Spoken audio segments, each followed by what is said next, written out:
आपण मानंकु आमर एही चैनल को स्वागत। आज ज्योतिष कार्यक्रम मिथुन राशि व्यक्तिविशेष मानक पाई बहुत अधिक गुरुत्वपूर्ण अच्छी। जेमितिक आपण माने समस्त जानिछंती आज भिडियो रे आमे मिथुन राशि व्यक्तिविशेष मानकर वार्षिक राशिफल विषय जानिबा।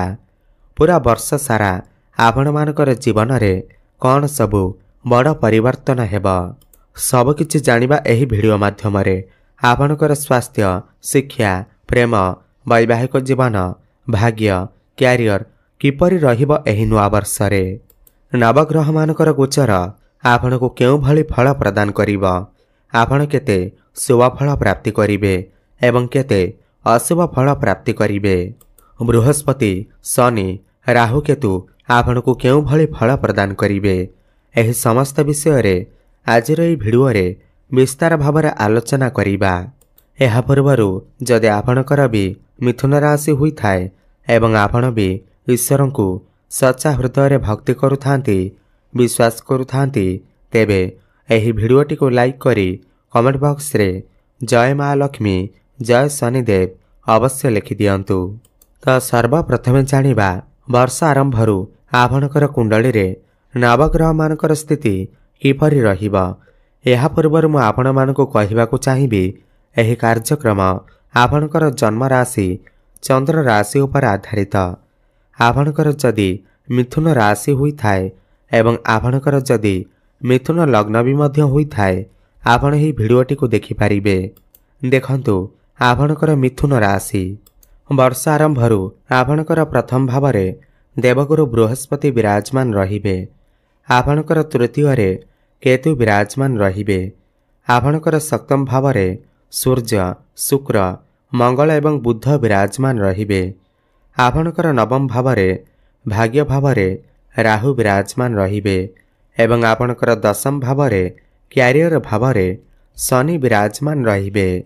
देखंतु एही वर्ष सूर्यंकर वर्ष अटे, तेही वर्ष सूर्यंकर प्रभाव बहुत ही बेसी रहिबा।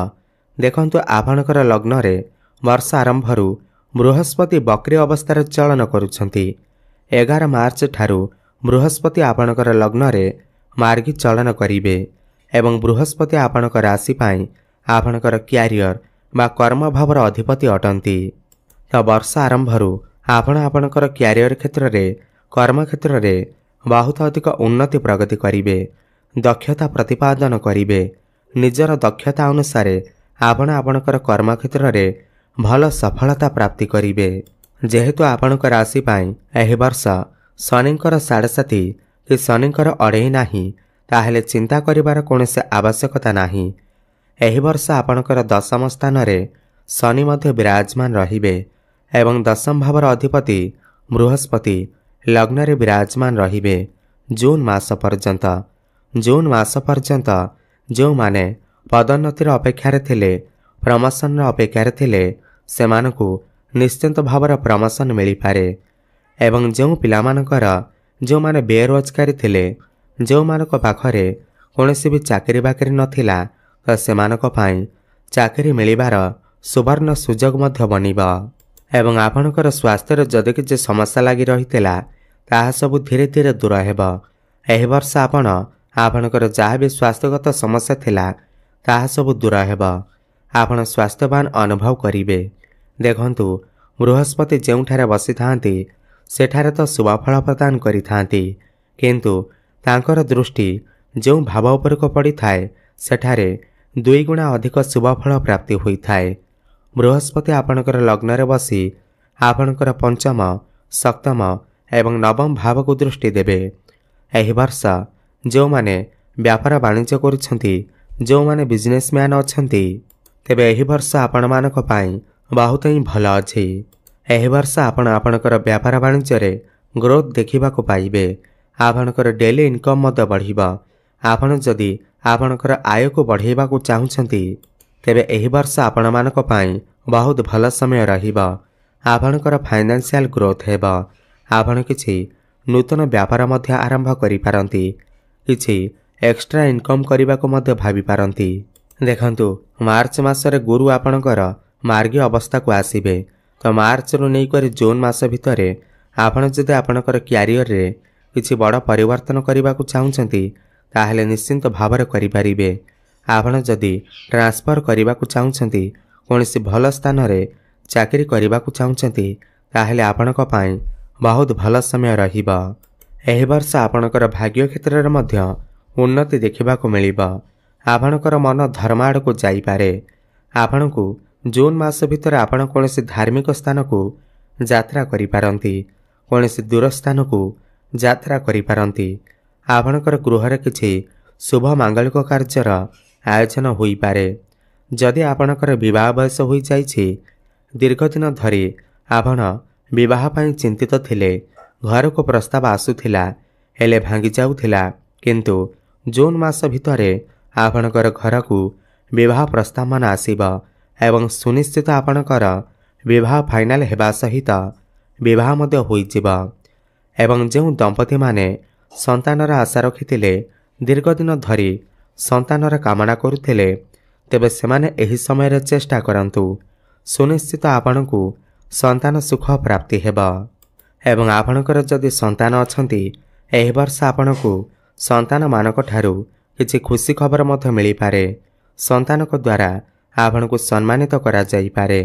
बृहस्पतिंकर दृष्टि आपणकर पंचम भाव उपर रहुअछि। जो माने विद्यार्थी अछंती, एही वर्ष सेमाने तांकर शिक्षा क्षेत्र रे अद्भुतपूर्वक सफलता प्राप्ति करिवे। सेमानक भितरे ज्ञान एवं बुद्धि बढ़िबा। पाठ पढ़ारे किछि ना किछि बड़ करबाकू चेष्टा करिवे एवं सफल मध्य हेबे। एही वर्ष जदि आपणकर किछि कॉम्पिटिटिव एग्जाम अछि, प्रतियोगितामूलक परीक्षा अछि, तेबे सेथिरे आपण निश्चिंत भावरे उत्तीर्ण करिवे। मनपसंदर कॉलेज रे आपणकर एडमिशन होई पारे। आपण हायर एजुकेशन पाई बाहर को मध्य जाई पारंती, बाहर रही कोचिंग नहीं पारंती, पाठ पढ़ी पारंती। एहा परे जून 2 तारिख पर बृहस्पति आपणकर द्वितीय भाव को चलन करिवे। द्वितीय भाव आपणकर घर परिवार कुटुंबर भाव होइथाय, आपणकर बाणीर भाव होइथाय, धनर भाव होइथाय। बृहस्पति जून मास पर आपणकर द्वितीय भाव को चलन करी उच्चस्थ हेबे। जेतेबेले बृहस्पति आपणकर द्वितीय को जेबे, यह आपणकर आर्थिक स्थिति को नहीं बहुत भल समय रहिबा। अर्थर आगमन हेबा, मोटा अंकर धन प्राप्ति हेबा। एही समय आपणकर नूतन गर्भधारण को नहीं बहुत भल समय रहिबा। जून 2 तारिख ठारू अक्टोबर मास पर्यंत बृहस्पति आपणकर द्वितीय रे सीधा चलन करिवे। एही समय आपणको पारिवारिक सहयोग प्राप्ति हेबा। बड़ आर्थिक लाभ हेबार संभावना बनिबा। आपणकर फाइनेंशियल ग्रोथ हेबा। गर्भ धारण करिबा पाई भल समय रहिबा। नुआ नुआ स्रोतरू आपणक पाखकू धन आसीबा। धन कमाइबा पाई नुआ नुआ बाट आपणको मिलिजिबा। एही समय आपणकर बाणी मध्य प्रभावित रहिबा। आपण जदि बाणी संबंधित कौनसी कार्य करुछंती, सेथिरे आपणको सफलता प्राप्ति हेबा। 2 जून परे उच्च शिक्षा पाई आपणक पाई भल समय रहिबा।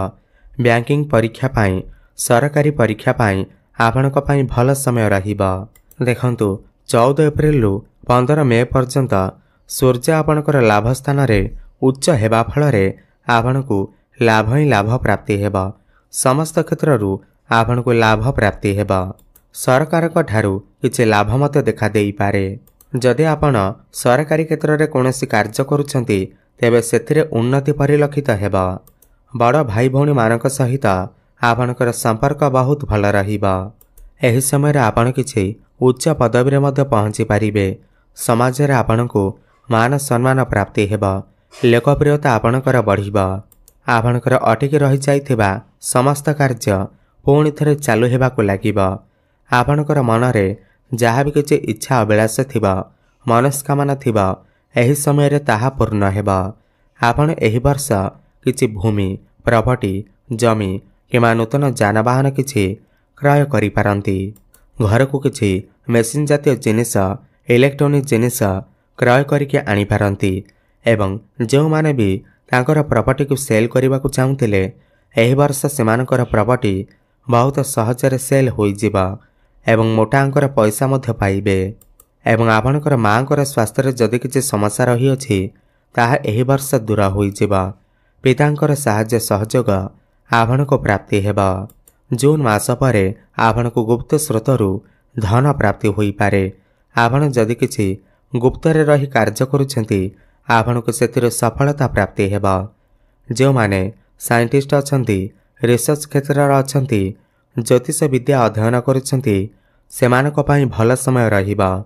पैतृक संपत्तिरू आपणको लाभ प्राप्ति हेब। देखंतु एहि वर्ष सूर्यंकर वर्ष होइथिबारु सूर्य आपणकर तृतीय भावर अधिपति होइथिबारु एहि वर्ष आपण विदेश यात्रा करि पारंती। बहुत बेसी छोट मोट जगह को यात्रा करि पारंती। जो माने ऑनलाइन काम करुछंती, डिजिटल मार्केटिंग रा काम करुछंती, फाइनेंस क्षेत्र रे अछंती, टीचरशिप लाइन रे अछंती सेमानकु अधिक शुभफल प्राप्ति हेब। जो माने ऋण करजर मायाजाल रे फसी रहिथिले ऋण को किपरि सुझिबे आपण बुझी पारु नथिले, एहि वर्ष एमिति समय आसीब कि आपण समस्त ऋण करज को सुझिबारे सक्षम हेबे। समस्त ऋण करज शत्रु मानक ठारू आपनको मुक्ति मिलिब। वैवाहिक दाम्पत्य जीवन सुखमय व्यतीत हेब। वर्ष आरंभरू नहीं करी जून मास भितरे आपणकर प्रेम जीवन रे सफलता प्राप्ति हेब। जो मानकर कथावार्ता बंद हो जाइथिला, ब्रेकअप आदि हो जाइथिला सेमानकर पुणी थरे कथावार्ता होई पारे, प्याचअप होई पारे। एहि वर्ष आपणकर काहा सहित नूतन संपर्क जोड़ी होई पारे। आपणकर भल पाइबा विवाह बंधन रे बांधी होई पारे। मोटामोटी देखिबाकू गले मिथुन राशि व्यक्तिविशेष मानक पाई एहि नवा वर्ष 2026 अनेक गुड़िए उन्नति आनिकरी आसिब। अधिक शुभफल प्राप्ति करिबा पाई आपण प्रत्येक बुधवार दिन गोमाता को सबुज चारा खाइबाकू दियंतु। प्रभु गणेशंकर आराधना करंतु। प्रत्येक दिन बुधंकर बीजमंत्र जप अवश्य करंतु। ओम ब्रांग ब्रेंग ब्रंग सह बुधाय नमः 108 थर प्रत्येक दिन जप करंतु। शुभफल प्राप्ति हेब। एवं प्रत्येक दिन प्रातः समय रे सूर्य को जलार्घ्य अर्पण करंतु एवं हनुमान चालीसार पाठ करंतु। शुभफल प्राप्ति हेबा सहित आपणकर भाग्य रे उन्नति आसीब। धन्यवाद।